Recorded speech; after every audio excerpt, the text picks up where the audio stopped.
Halloween Horror Nights 34. So let's talk about the houses. There are 10 houses. And as there are every year, there were rumors there going to be 12 this year, but there ended up only being 10 as they normally are. 5 of them are based off an IP, and then 5 are original concept houses. Okay, so let's start with the 5 IP houses. First one is Five Nights at Freddy's. And this is directly quoted from Universal. It says, "You wouldn't last one night at Freddy's, let alone 5. You're about to be hunted by deadly animatronics, Freddy, Bonnie, Chica, and Foxy, as you flee through the creepy abandoned hallways."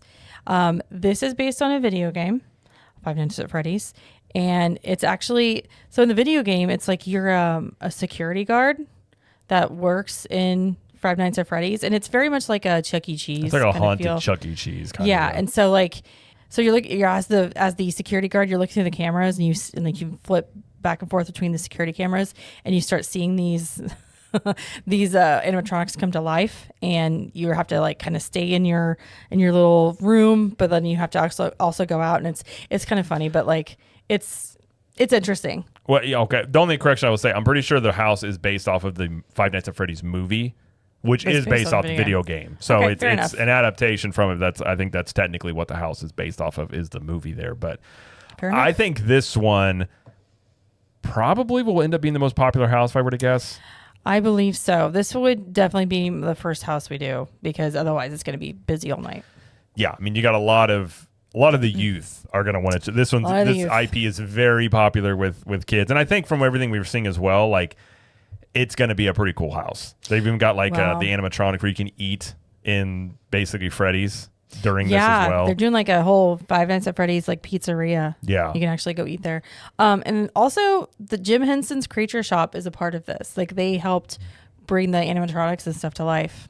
Yeah, that's pretty cool. Yeah, no, I think this house will be excited. There's a lot of, I think, anticipation, expectations with this house. And so there is a lot of pressure on this one because this one's not good. I think a lot of people are going to be pretty upset by that. But I think this one will be very good. Well, this one and I think it was Terrifier are 2 that came about because of demand, of guest demand. They kept asking for it. Yeah. And they're like, okay, we got to figure out how to do it. I know last year it was really heavily rumored that Five Nights at Freddy's might come. And there was some, when they first announced Five Nights at Freddy's, they first didn't announce it as a haunted house. I know, it was confusing. And they really didn't say what it was going to be, and then there were rumors it might be a maze of some sort, and then they came out and basically said it was going to be a house. So I think that's probably the best call there. Right. The next house we'll talk about is the Horrors of the Wyatt Six. It says, enter the eerie arena of the Wyatt Six, where you'll go through an ominous doorway into the maniacal minds of Uncle Howdy, Rambling Rabbit, Mercy the Buzzard, Abby the Witch, and Huskus the Pig. I don't have any idea. This is the WWE house, right? Yes. Okay, I don't have any idea what's going on. So this is kind of a tribute house to Bray Wyatt, who was in the WWE. He passed away, and I think his brother is kind of heading this house up a little bit. Okay. I don't know a lot about... I quit watching wrestling in the early 2000s, so I don't know a lot about the Wyatt Six. I do know it kind of has a cult following in many ways, like a fan favorite type thing. It was very... In terms of wrestling, it was like a very dark and spooky character that he had, and he had these people with him. So I know it has... I think wrestling fans on some level are looking forward to it. I don't really know what to expect from this one, other than I'm imagining this was kind of like the Ghostbusters house, where it may not be like super scary. Maybe more of a story house, perhaps. But I think it's an interesting idea, given that it's WWE. Yeah, that should be interesting. The next house is Terrifier. And it says, nothing can prepare you for this grisly haunted house based on all 3 of Damien Leon's, is it Leon's? I believe so. Terrifier films. Try your luck against the sadistic Art the Clown and his twisted funhouse. Witness Art's gleefully grotesque handiwork of torture. You'll be left literally dripping with terror and drenched with fear. It's a whole new level of gore. I am most, sorry for my pun here, terrified of this house.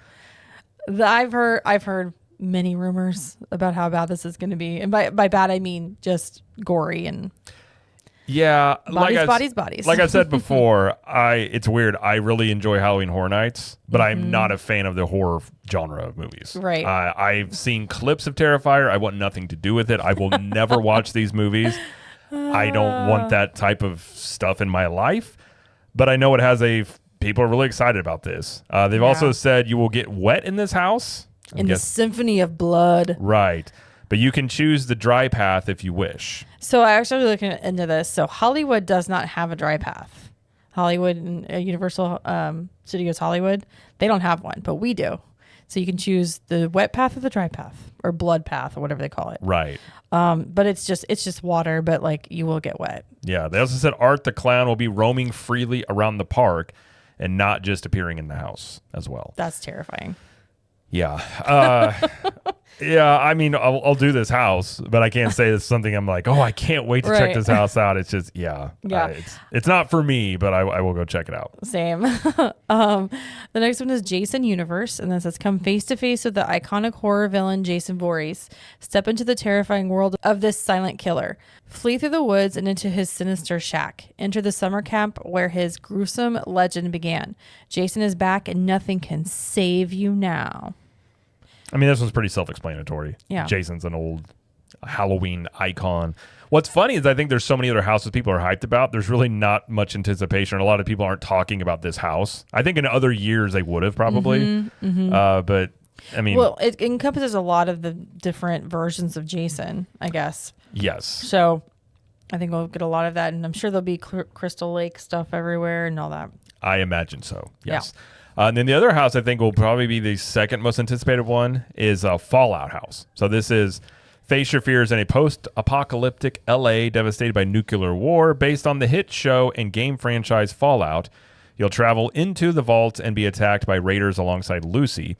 You'll escape to the wasteland and confront the bounty hunter, the Ghoul, and you'll even encounter Maximus with the Brotherhood of Steel and see T-60 power armor.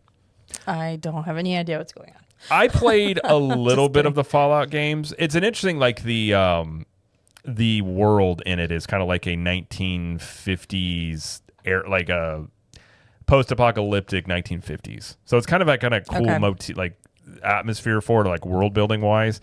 I didn't watch the show, but again, this one is a house based on the show that is based off of a video game. You'll notice a trend here where video games are becoming much more popular in just general movies and shows, but also I think you're going to see a lot more of these come into like Halloween Horror Night houses. We saw Last of Us a couple of years ago, and that was a great house. The first game was really good, not the second one, but that one had a show as well.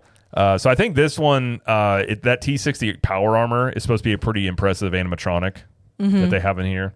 So nice. I think this one will be a very, very popular house. I think this one and Five Nights at Freddy's and probably Terrifier will have the highest wait times. Probably, yep. And those are all the IP houses, if you know. But the next 5 are non-IPs, and the first one is Hatchet and Chains. Oh, this is the one I Demon Bounty Hunters. In this old west town, all hell is breaking loose. Red hot lava demons are trying to possess everyone, melting everything in their path. Your only hope? Hatchet and Chains with their mystical weapons.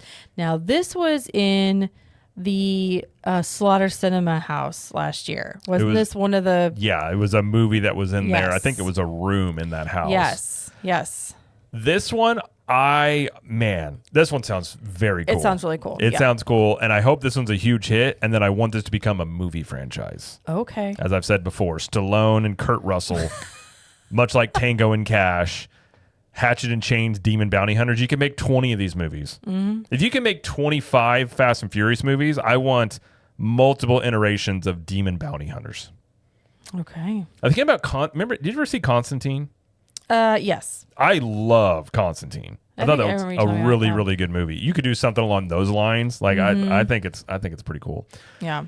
The next one we have is Dolls Let's Play Dead. Oh, I think out of all the ones that are non-IP houses, that's your this favorite. one is the one I'm the most looking forward to. Okay. I really hope it doesn't disappoint because I think that sounds really cool. But all right.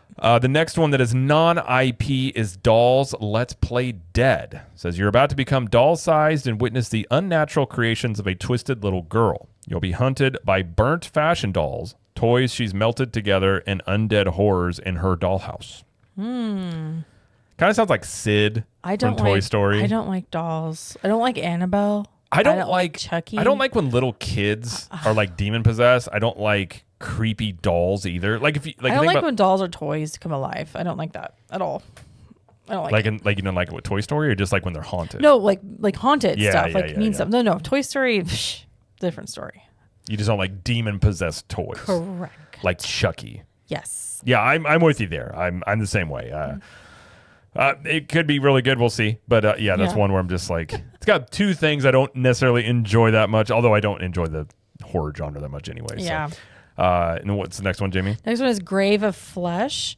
And this is welcome to your funeral, where things are about to go from bad to worse. You'll enter your grave and then the underworld, where flesh eaters who feed on the dead will hunt you for all eternity. So this one's basically you're going to hell. Right. I think this house could be one of the scarier ones. I mean, I really feel like Yeah. you're gonna come out of this house a changed person in many ways. People will be like, I need to change the way I've been living. Yeah. That one's. I mean, that one just. It'll probably. I would imagine that one would be pretty inventive and pretty. Yes. Yes. Good. The next one we have is Galkin. I think that's how you say it. I think so. Monsters of the North. So in a remote northern village, a wicked being rises from the dead, bringing a horde of monsters and demons from the fjords to wreak havoc on the townspeople. Try to escape the belly of the beast. I mean, I like anything like Viking mythology, fjord, like all that stuff. I think it kind of sounds kind of cool. Yeah. We'll see. We'll see. This one sounds a little ominous, but I guess we'll see. I mean, Once I'm we get in imagining you're there. going to have like zombie Vikings, maybe. Maybe. I don't know. That could be kind of interesting. The last house is El Artista, a Spanish haunting. This is in 19th century Spain. A tortured artist moves to an isolated country manor to seek inspiration. Instead, the art comes alive and possesses him. You're about to be part of the permanent exhibition. I hate when that happens. You try and go to a remote location to relax, and then your paintings become haunted. Do you remember the museum one last year? I do. This is giving me the museum vibes because the art started affecting people in the museum. Remember? Yeah. Well, was it the art? There was a stone there, I think. Oh, sorry. The stone was affecting the art. Yeah, That's right. yeah. That's right. But so it may be similar, but I can't wait to see what this looks like because 19th century Spain. Whew, that's gonna Yeah. be cool. That's gonna be very cool. Yeah. I mean, I think the non-IP houses many times are some of the better ones. I agree. I think one of the writers behind El Artista is the same one that was behind the Fisherman Wharf one a couple years ago. Sweet.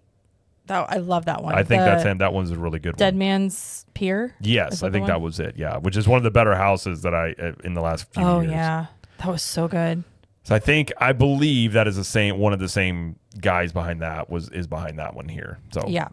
Yeah. we'll see on that one. That's all the houses that you have going on. It's 10, Oh. 10 there. And by the way, so our daughter asked me this, and I thought maybe I should explain it if you've never been.